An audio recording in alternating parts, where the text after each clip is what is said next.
We know it's not enough to just think our way to success. We have to take consistent action, even if it's the tiniest of baby steps towards our goals. My next guest is Clarity Coach Rachel Smets, and she shares exactly what it takes to manifest your dream reality.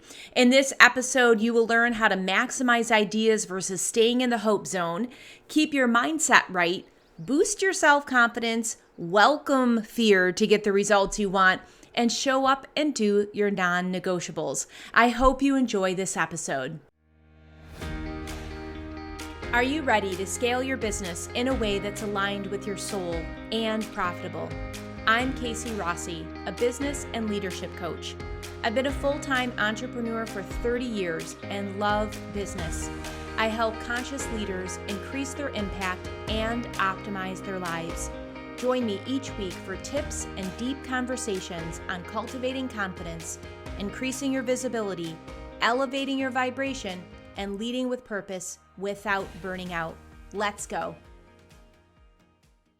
Hi, Rachel. Welcome to the show. Thank you for having me. It's a pleasure. Yeah, it's great to see you. We were chatting that we're in the same color today, totally unplanned. So I think that's a good sign that we're in alignment. And I think alignment is such an important topic, especially when there is so many things that can take our attention, so many opportunities to fall down the rabbit hole. I'm very curious how you stay focused. Ooh, that's a great question. How I stay focused is making sure I am in the right vibe and the right energy. So staying focused, I'm not focused every day. I'm human, and there's days where I'm like, a little bit of lack of sleep or a little low energy. But I really make sure to do self-care, for me, I need to be outside, I need to, I don't know, go for a little run or a walk or do a little bit of exercise and just get my energy up. And when my energy is good, then I can stay focused. Yeah, I love that. I know you're big into fitness, which is awesome. I love to see all the real life in action shots on your socials. I'm curious, outside of fitness, what's a daily non-negotiable that you have? It's my mindset routine. It's definitely my mindset routine. So, and that varies a bit, but it will always be, I have a book study, and we always study The Power of the Mind, the Earl Nightingale, Bob Proctor, like those kind of books, and we really study it. So that's a daily hour with a few people around the world that we meet and we read and discuss. So that's that. I try because I'm not a big meditator, but I do notice that when I do a little mini guided meditation in the morning or in the evening, or twice a day, that also really helps.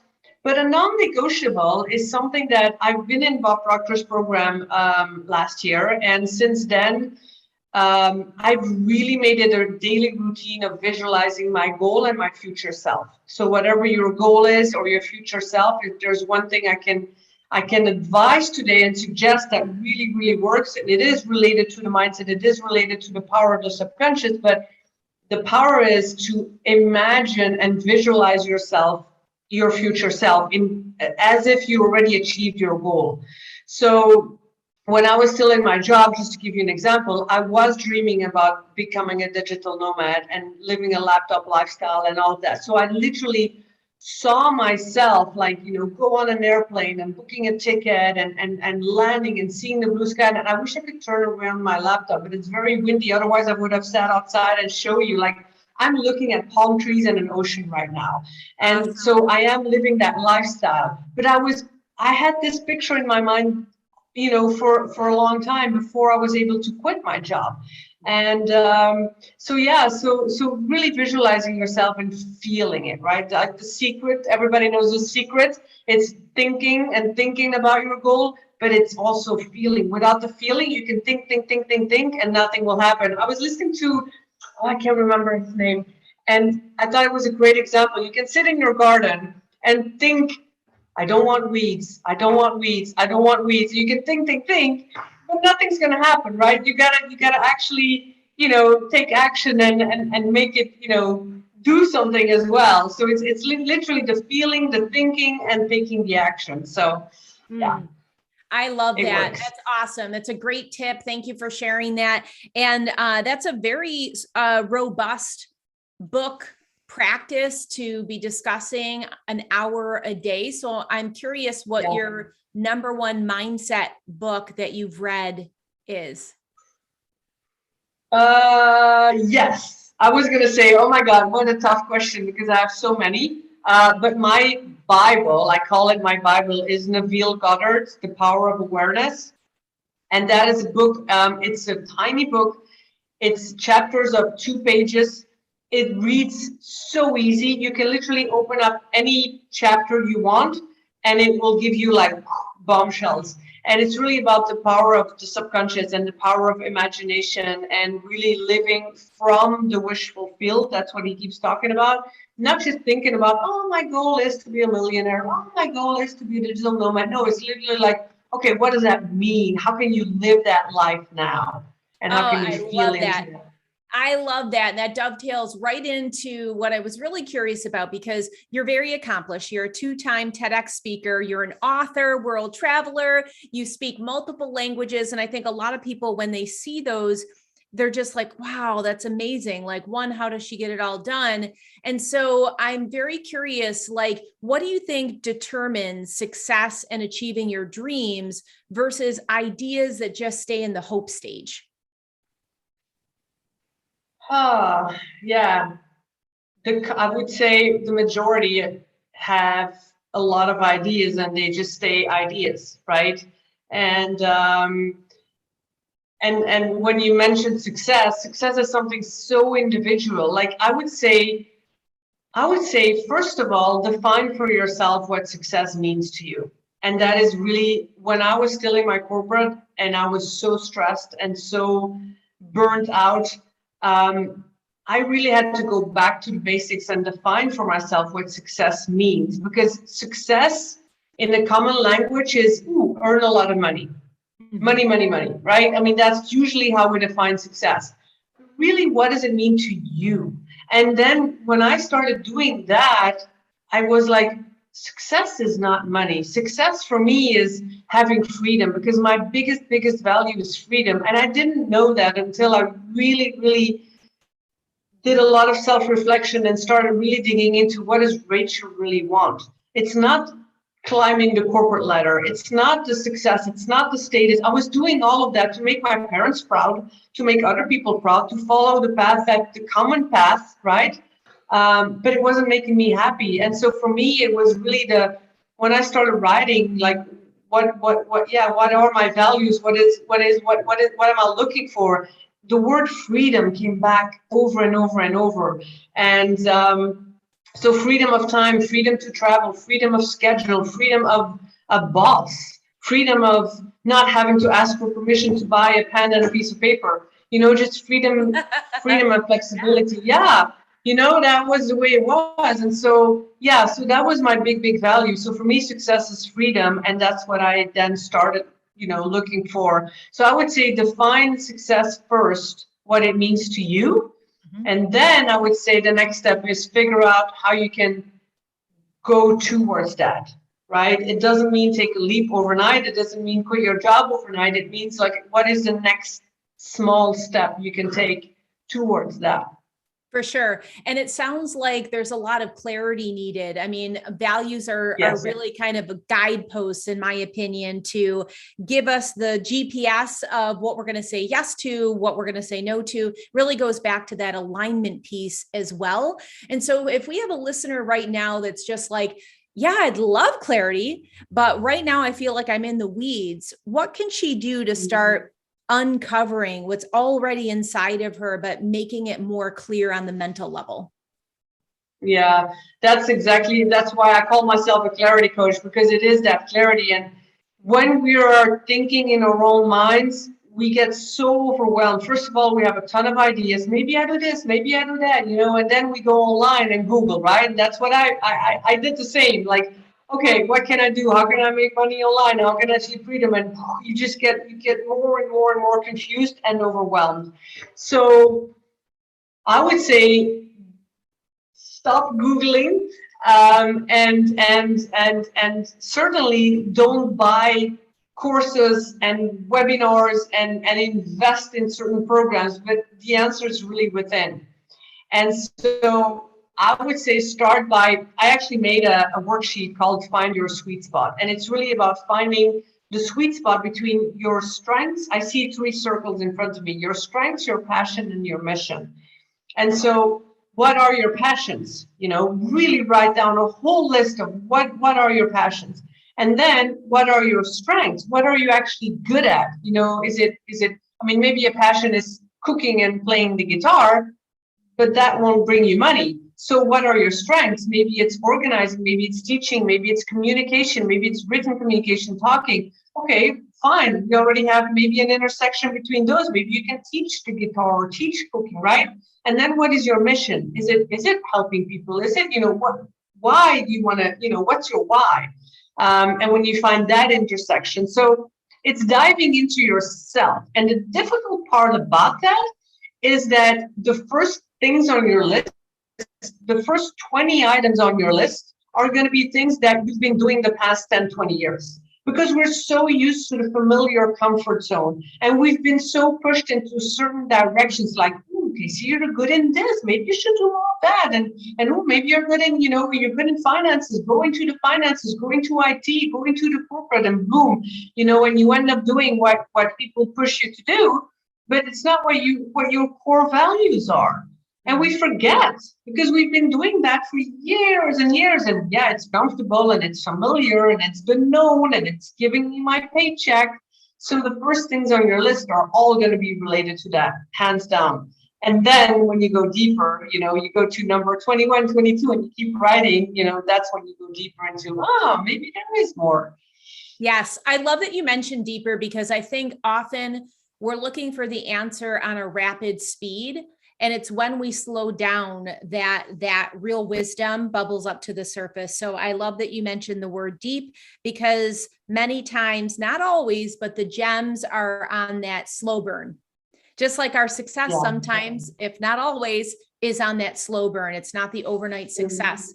I know that you help people break free from that 9-to-5 corporate space if they're looking to leave that, to change, to diversify. I'm wondering what the biggest stumbling block is, particularly for women when they're looking to pivot. The limiting beliefs. And, I would say the fear, but it goes hand in hand, right? The fear and the limiting beliefs. So the limiting belief, the fear of failure, fear of the unknown, fear of losing money, fear of what other people will say. So all of these fears, and all of the fears are actually the limiting belief, because all of it is the little voice inside our heads. It's that inner critic of, you're not good enough. How could you make it? It's not going to happen for you. You're not good enough and you're not worthy, and who will believe you and who will pay you, and blah, blah, blah.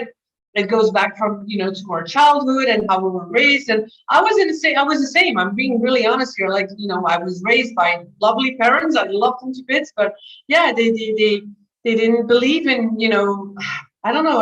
I missed love. I missed them being proud of what I was doing. They also pushed me into certain directions and feeling safe, right? And the paycheck is safe and secure. Who says it's safe and secure? So, and also the fear of the unknown. And here's something that is really important to remember. We fear the unknown, right? Because we're so used to what we're doing. We're having the monthly paycheck and all of that. So we fear, like, but if I do something else, what is it going to be?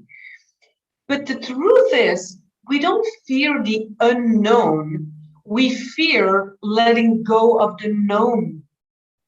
And that's something really important to remember. Like, we're so used to the comfort, the familiarity, that we actually fear letting go of that. And so we are more, what's the quote again? We're more, I would say it 1,000 times. The limitations that we know, rather than I'm gonna come to it. I should have written it down. I say it so many times and now I lost my train, but it's we fear letting go of, or so like, let me give an example. Relationships that, you know, that have regular fights and discussions.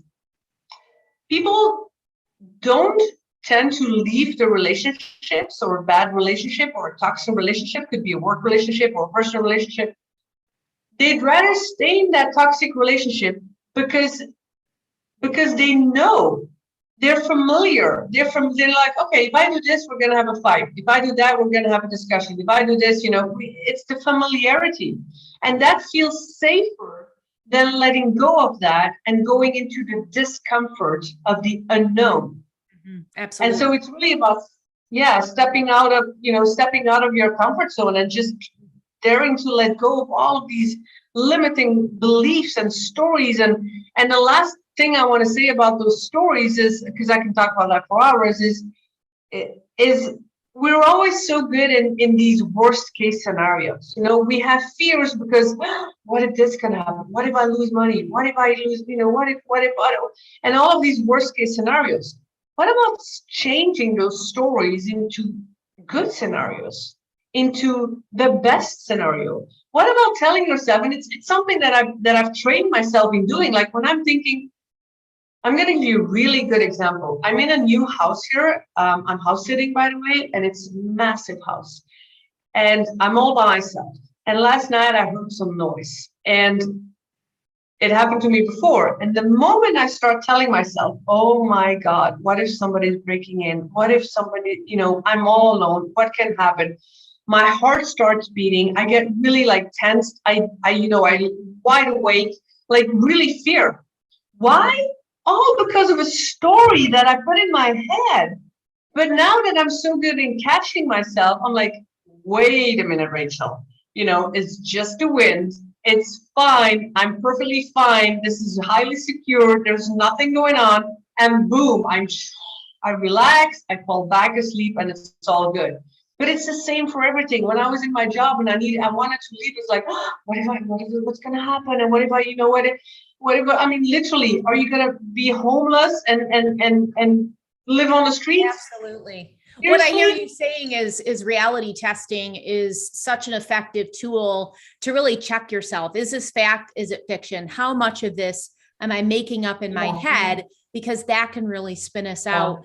You mentioned a lot of different fears that would possibly hold someone back from making that pivot. So fear of failure. I've also personally seen clients that are afraid of success, so there's so many different fears. And I'm just wondering, from your perspective, does it matter, or to what extent does the word after fear matter? So it's like, do you treat the fear, or do you treat the fear of success, the fear of failure, the fear of imposter syndrome? I'm really curious with your approach. What do you find is the most successful with dissolving limiting beliefs, like the overarching category or the granular? Got it. Yeah, got it. And my answer is that we have to stop seeing fear as something negative. And the moment I started seeing fear as something positive, because in the end, the emotion of fear is the exact same emotion as excitement. And so when I fear something, because I'm not fearless, I move countries all the time. I arrive in new locations all the time. I get lost all the time. I don't know anybody all the time. Of course, I still have fears, but I see it as something exciting, as a challenge. Bring it on. Shake hands with your fear. Say hello. Come on, let's do this. Let's crack it. Because after that, you grow, you learn, you develop. I used to have zero confidence. I was so afraid of so many things. And the more I challenge myself, the more I step out of my comfort zone with little things. So when you ask me, how do you tackle fear? Start by going out of your comfort zone with little things. Little things like buy something that you've never bought before. Eat a food that you've never eaten before. Cook something that you never cooked before. Small things. Talk to a stranger on the street. Smile to someone. Ask someone something. Enter a store that you would never normally. I mean, literally, ideas go wild here, but it's just do things, small things out of your comfort, and then you'll see hey, actually, this is fun. This is challenging. This is okay.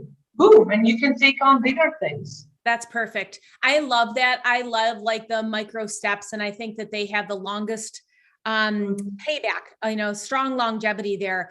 I'm interested in what your number one self-confidence key is for yourself, because it takes a lot of moxie to do the things that you do, travel where you go, and really approach life in this fearless way.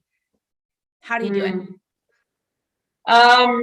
I wrote a book about it, and I have 11 hacks in there, but I would say two things. I can't say one thing, but if I have to pick two, then it would be one, the mindset, really the mindset, just staying positive. I was obsessing about, self-development books and work, and this mindset and this facing fears and taking action and staying positive, it's daily work. Why do I study the book every day, even now? Because it's daily work. And ask any successful person out there, confidence or success doesn't happen overnight. You're not born with it.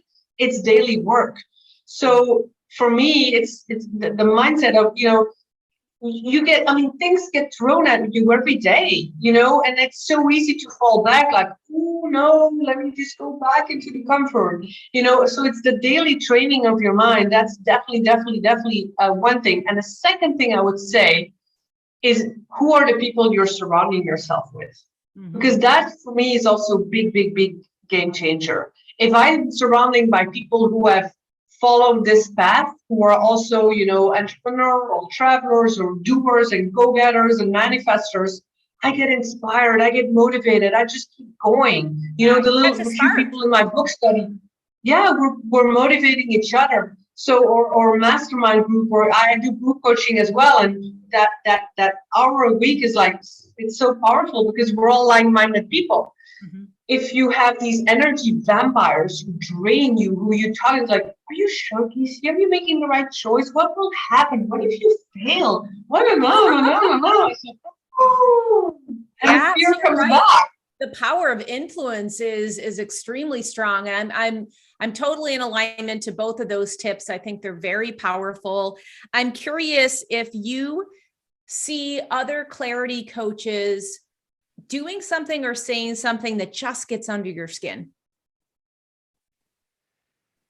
Oh, no, really. I can't think of anything. That's a really good question, but you know what? The answer that comes to mind is everybody has their own take on things, and I don't, I don't compare, or I don't know. I've never really no, I can't say I have anything to say about that, because everybody has their own energy and their own take and their own uniqueness, and either you align with it or you don't. And I guess, that's, awesome. And that's fine. Yeah, I love that. Do you have any future predictions in the coaching space in general, especially with a lot of the emotional roller coasters that we've been on since 2020 and COVID, and the continued global issues as they continue to kind of rise? I'm just curious, what do you see in the coaching space in the future in general? Great question, Casey. I think more and more people are realizing that having a coach is not a luxury. It's really a guide. It's a help. It's a hand. There are coaches for everything. There are coaches. It's evolving as well. It's like, like now we've been doing a lot of people working from home. So there's, more coaches dealing with those kind of issues, or with more parenting and kids. And it really evolves with everything that we're going through. And I think the coaching space is just gonna really grow. And people are more and more now, years ago it was a coach, why?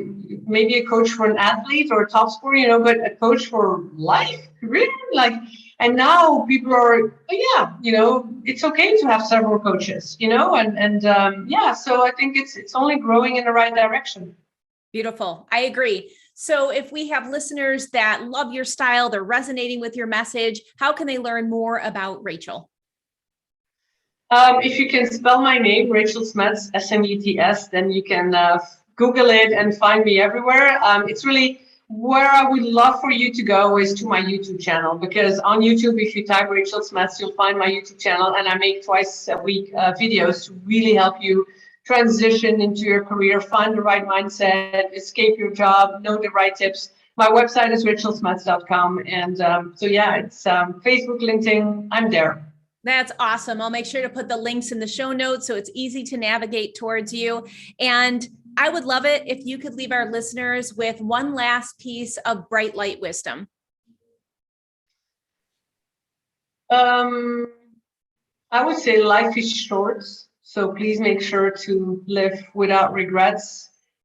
And I would, if I can make it a bit longer, ask yourself, because that's what drove me and still drives me, is ask yourself when you're at the final days of your life and you look back upon your life, what life are you looking back upon? Are you going to say like, oh, I lived the life that I really wanted, or I lived the life that made somebody else happy? So yeah, just a little reflection for you. Yeah, that gets me right in the heart. That's really, really powerful. And yeah, I think that's going to help our listeners a lot. Thank you so much for sharing. I appreciate it. You. All right. Thank Until you. next time, my friend, breathe joy. I hope you caught a spark of inspiration from Rachel. And if you wanted to review the podcast, you can head on over to lovethepodcast.com/brilliance. I've started doing something new where once a month I pick from everybody who has left a review and offer a 20-minute laser coaching session one-on-one with me for a private session. So it sweetens the pot. It really helps the show, and I love to hear from you. So again, you can head on over to lovethepodcast.com/brilliance to review the show and get a chance to enter in this laser coaching giveaway. I also wanted to share feedback from E. Beaton from Canada, and she says 5 stars. Casey rocks. Such a refreshing approach to viewing and growing your business, because if it's not aligned with our soul, why are we doing it? Casey's mission and focus are admirable. E. Beaton, thank you so much. That means a lot to me. I appreciate you and you taking the time to leave your feedback for the show. Okay, my friends, until next week, breathe joy.